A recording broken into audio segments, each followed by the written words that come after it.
Olá, paz do Senhor a todos. Meu nome é Ramon Novaes e hoje estarei ministrando a nossa primeira aula do nosso curso de Start. E hoje falaremos sobre fé. Já estou com minha apostila aqui na minha mão, espero que vocês também tenham sua apostila aí. E vamos falar sobre fé. O que é crer? Crer está relacionado com ter fé. Vamos ler aqui. Em Hebreus 11, 1 está escrito: ora, a fé é a certeza daquilo que esperamos e a prova das coisas que não vemos. E logo em seguida, aqui na nossa apostila, a palavra fé tem uma proporção de significado muito grande, apesar de quase comumente ser usada apenas no âmbito religioso. Bom, já que fé é relacionado com crer, eu posso dizer, e eu tenho mania de dizer, que um ateu tem mais fé do que nós. E por que eu digo isso? Pelas coincidências que temos no nosso universo.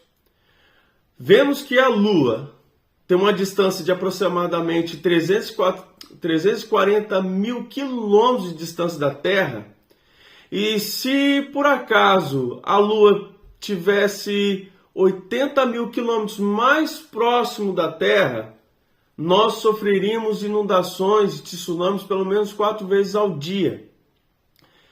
A Terra e o Sol têm uma distância aproximadamente de 150 milhões de quilômetros. Se por acaso a Terra tivesse 1 milhão de quilômetros mais próximo do Sol, possivelmente nós haveríamos um aquecimento aqui na Terra que nós não sobreviveríamos a esse aquecimento. Se a Terra fosse bem distante mais do Sol, nós passaríamos frio, talvez morreríamos congelados, né? Então, assim, toda essa coincidência eu não creio que veio do nada.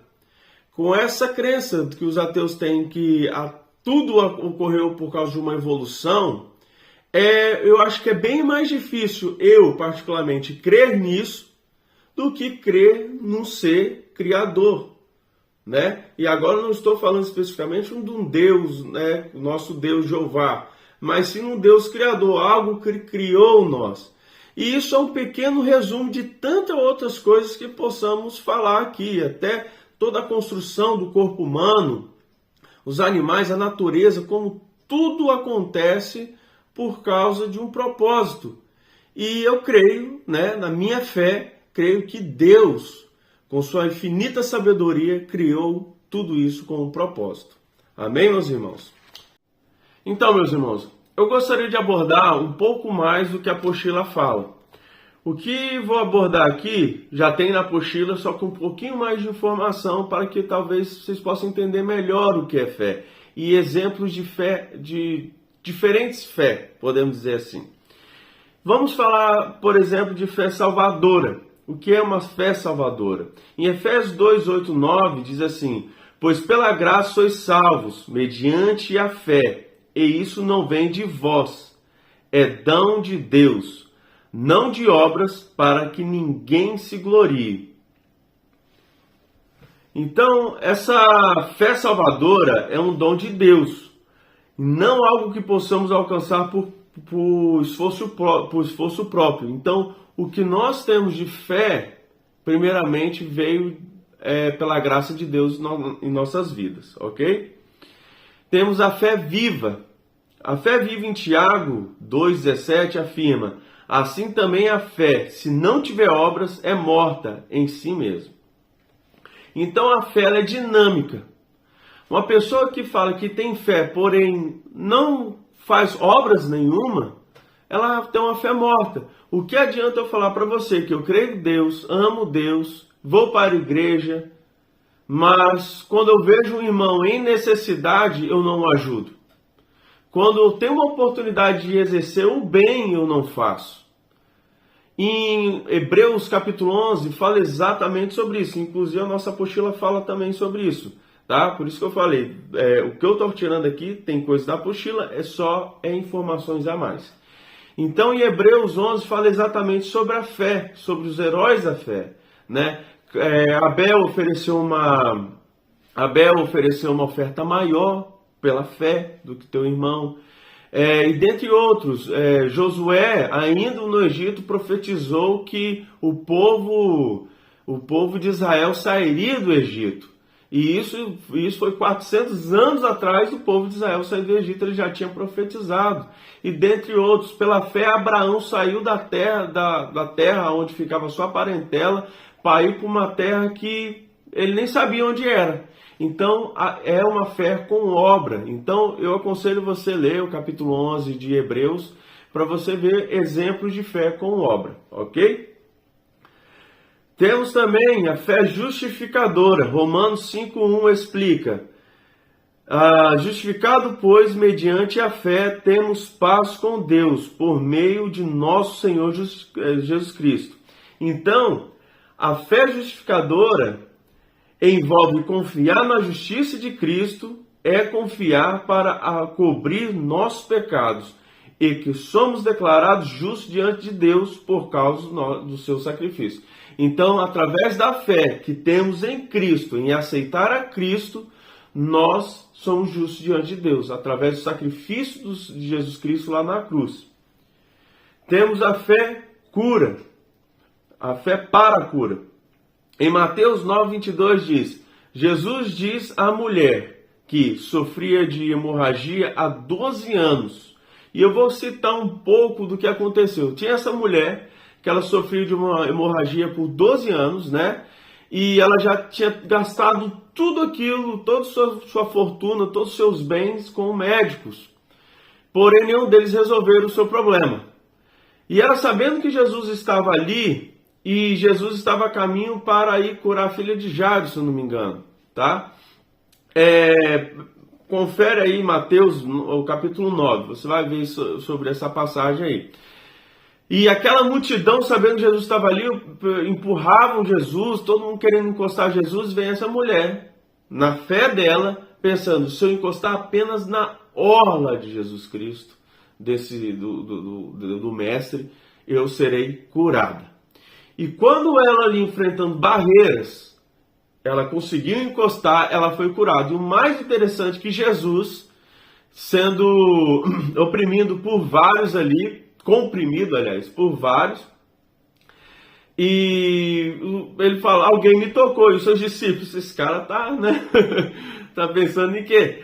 Tá todo mundo empurrando ele aqui, como alguém me tocou. Então, essa é a diferença. A fé dessa mulher era tão grande que Jesus diz assim: porque eu senti sair poder de mim.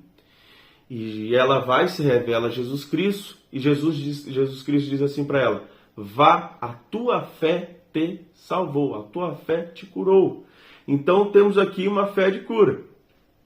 E aqui fala também: a fé para a cura envolve acreditar no poder de Deus para curar e confiar nele, para trazer restauração física. Mas isso não é uma garantia que Deus sempre curará, de maneira que desejamos, mas é uma expressão de que nossa confiança em sua soberania e bondade. Então, se Deus curar, ele é Deus; se não curar, também é Deus. Amém? Fé para a provisão. Em Mateus 6, 31 e 33, Jesus diz assim aos seus discípulos: Jesus instrui os seus seguidores: portanto, não vos inquieteis dizendo: que comeremos, ou o que beberemos, ou que nos vestiremos? Porque os gentios é que procuram todas essas coisas, pois vosso Pai Celeste pois vosso Pai Celeste sabe que necessitais de todas elas. Mas buscai primeiramente o reino de Deus e a sua justiça, e todas essas coisas vos serão acrescentadas. E o mais interessante é que tem muitas pessoas que distorcem essa passagem bíblica. Eu já distorci também por falta de conhecimento. Quando Jesus fala que assim, eu já falei, já ouvi muitos pregadores falando, tá? Pregadores de alto nome falando que todas as coisas serão acrescentadas. Não é todas as coisas serão acrescentadas.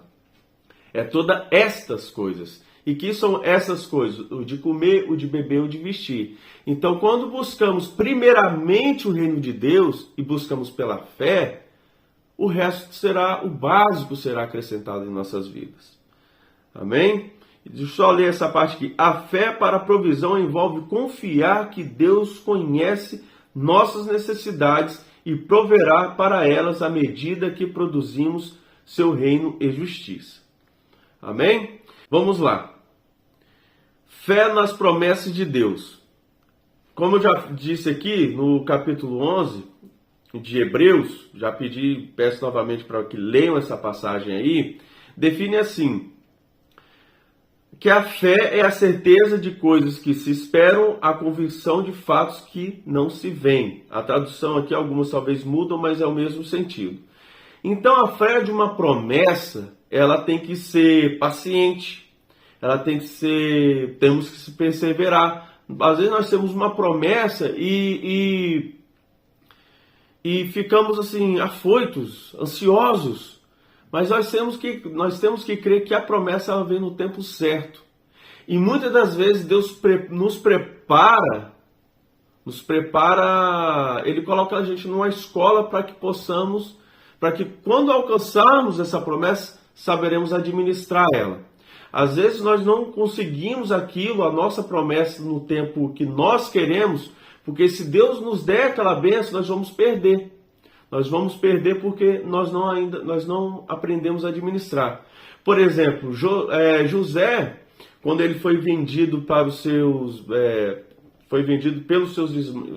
irmãos para os ismaelitas, dali para o povo egito, ele já tinha um sonho que ele ia ser, né? Através dos sonhos dele já dava para ver que ele seria alguém poderoso, alguém que as pessoas iam se prostrar por ele. Só que naquela época ele não estava preparado.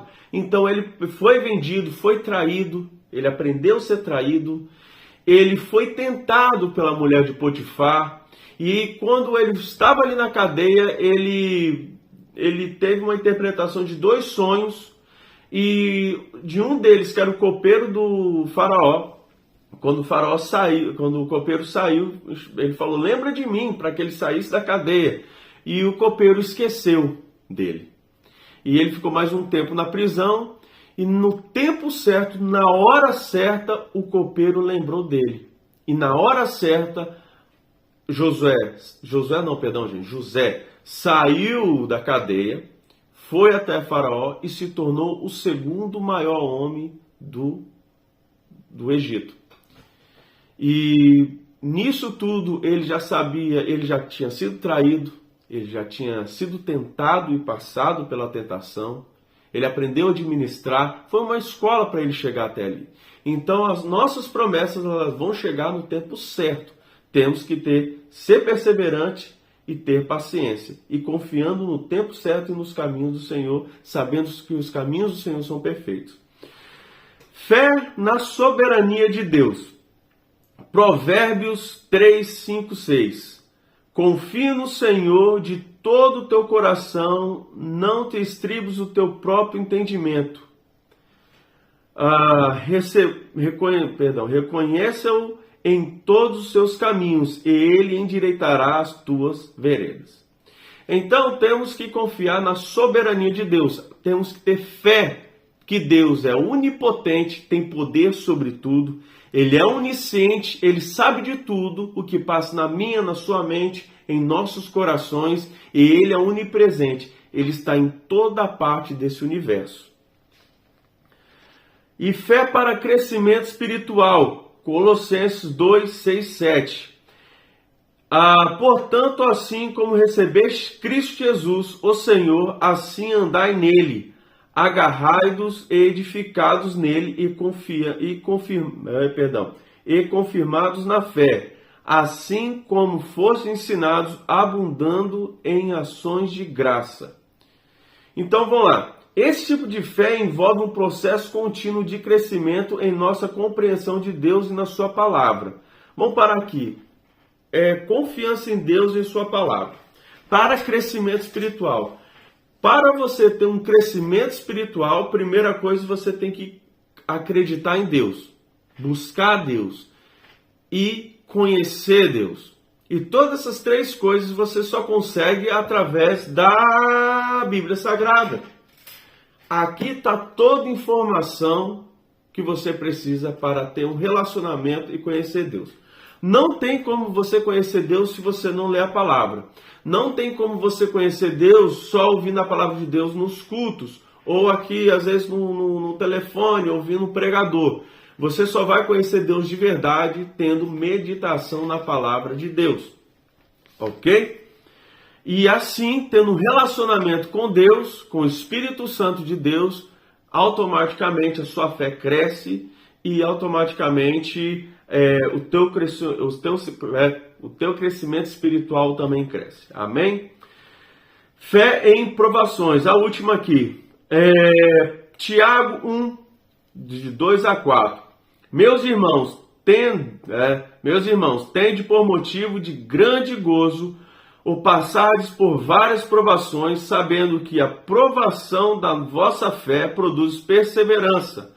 Ora, a perseverança deve ter ação completa, para que sejais perfeitos e completos, em nada deficientes. Ok? Tá ruim aqui, eu tô óculos. Mas vamos lá. Então, esse tipo de fé envolve confiar em Deus através de circunstâncias difíceis, acreditando que Ele está usando essas provações para fortalecer e refinar a nossa fé. Então, como eu disse aqui, o exemplo de Josué, toda vez eu falo Josué, meu Deus. O exemplo de José aqui, ele passou por uma escola. O José passou por uma escola para chegar até a sua promessa, até chegar a tua vitória, o teu galardão aqui na terra. Então, assim, a nossa fé ela tem que ser perseverante. Quanto mais nós perseveramos em nossa fé, mais ela aumenta. E Deus gosta de refinar ela. Ele gosta, às vezes, de botar algumas lições para que nós possamos aprender e ficar mais forte, mais próximo a Ele. Amém?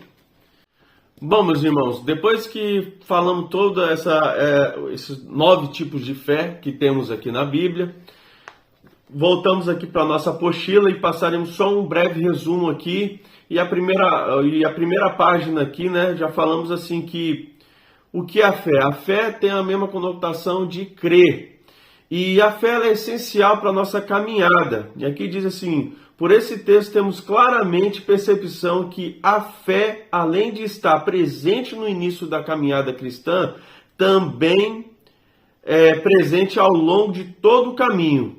E mais ainda, a fé nos apresenta como raiz e fundamento da nossa relação com Jesus Cristo. É como eu disse, a fé é uma relação que temos com Deus. Não tem como termos relação com Deus sem fé, sem acreditar. E na segunda parte, que fé é confiança também.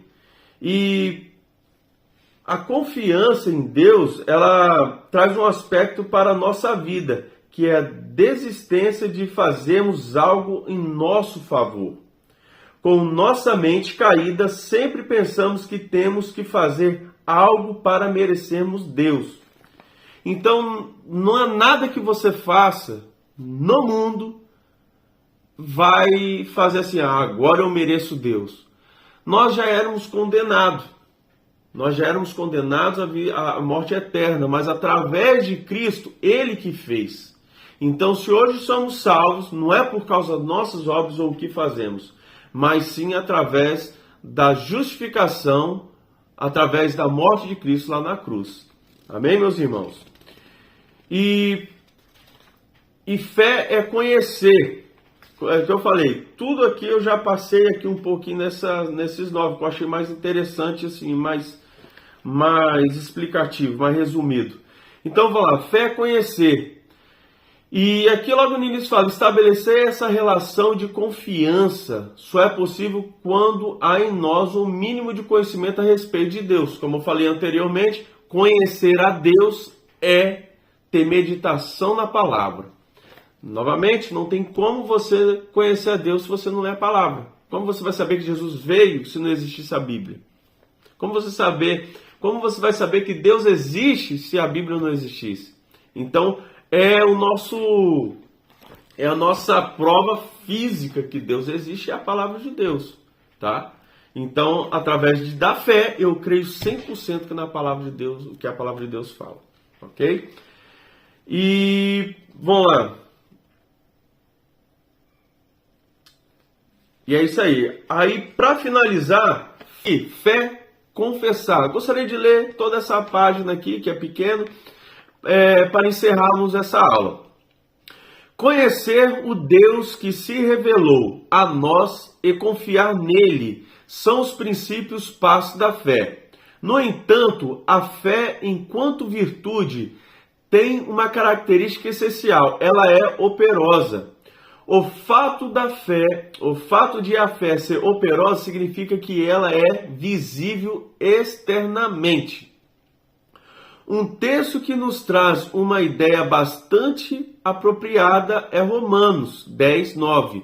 Se com a tua boca confessares Jesus como Senhor e em teu coração creres que Deus o ressuscitou dentre os mortos, serás salvo, porque com o coração se crê para a justiça e com a boca se confessa a respeito da salvação. Quando Paulo diz que a fé é operosa, em primeiro lugar, ele está dizendo que há uma necessidade de fazer algo comprometedor com relação à fé. A fé produz efeitos, ações em nossas vidas. Em um primeiro momento, a fé é uma abertura para Deus e quanto mais ela se torna presente, produz um impacto em nossa vida. E é aqui que entra a confissão da fé. Confessar é se comprometer publicamente à necessidade do ato público que autentique e efetive a fé. O ato de falar, confessar, trazer um impacto interno, traz comprometimento, assimilação. Então, o que aqui quer dizer? Quando você confessa Senhor Jesus Cristo como seu único suficiente Salvador, você fala, você profere, você assume perante ao mundo que você é de Cristo. E a palavra de Deus diz que aquele que confessar-me diante ao mundo, eu também confessarei ele diante ao Pai. E aquele que me negar diante ao mundo, também o negarei diante ao Pai. Amém, meus irmãos? Espero que vocês tenham gostado da aula. Caso vocês tenham alguma dúvida em algo que eu abordei aqui, vocês podem estar me questionando, me perguntando, ok?